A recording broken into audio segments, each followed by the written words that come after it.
Hello knowledge seekers, welcome back. In our last lecture, we discussed authorship and contributorship and saw how giving credit fairly is central to ethical publishing. Today, we will deal with a very serious issue and that threatens the credibility of research, that is publication misconduct. This refers to unethical behavior in the process of writing, submitting or publishing research. What is publication misconduct?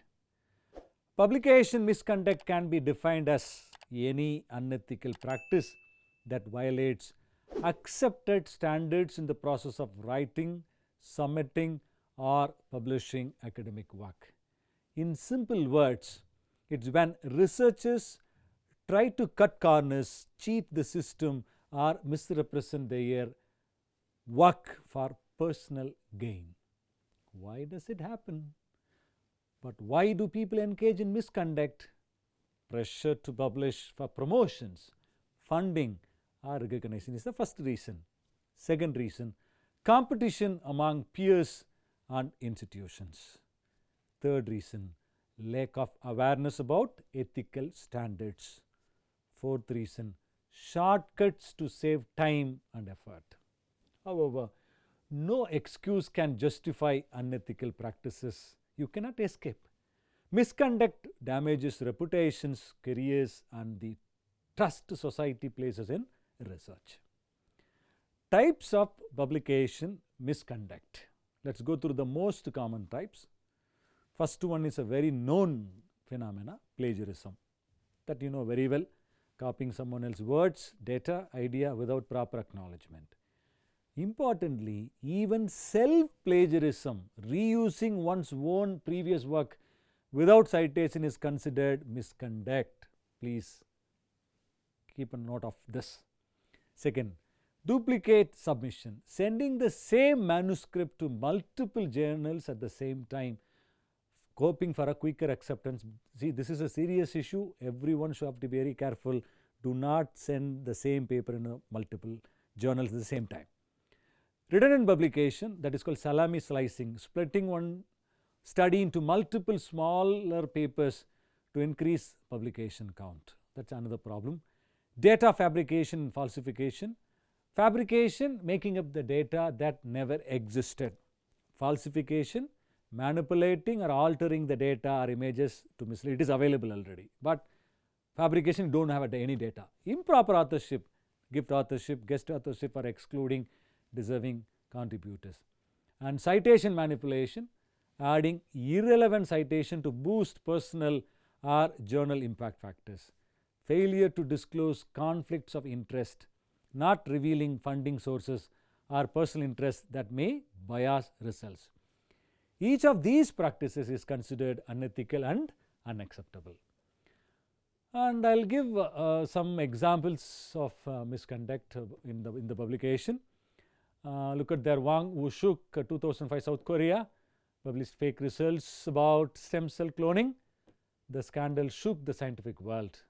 Another one is Andrew Wakefield in 1998, UK, published a falsified study linking vaccines to autism. This caused a public panic and harmed vaccination programs. Plagiarism cases, many PhD theses and journal articles have been retracted worldwide because of plagiarism damaging universities' reputation.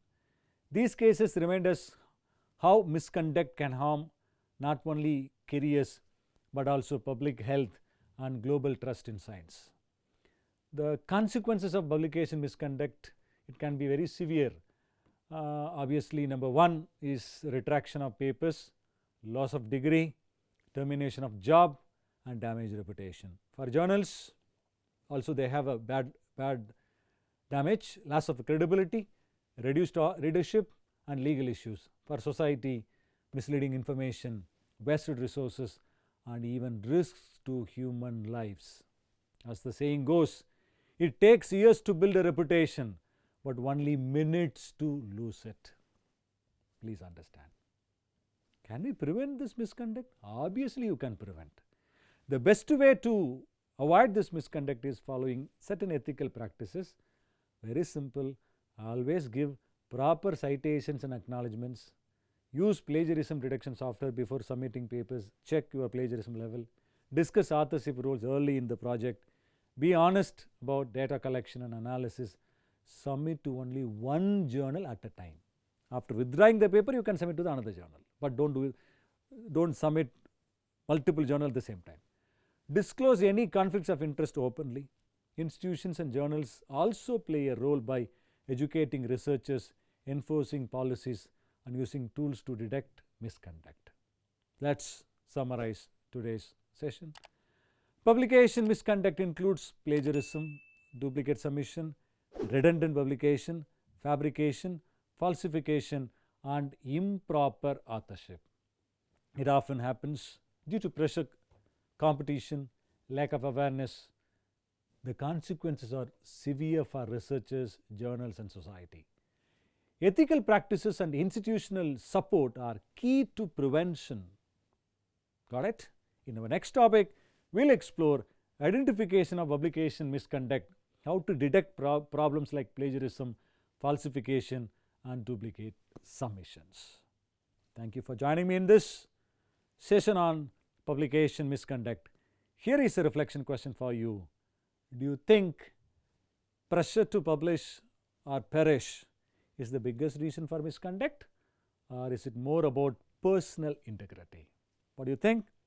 Please comment your things in the comment box. Please put your ideas in the comment box. Let me read it. Think about it, and I'll see you in the next lecture. How to identify publication misconduct. Till then, bye.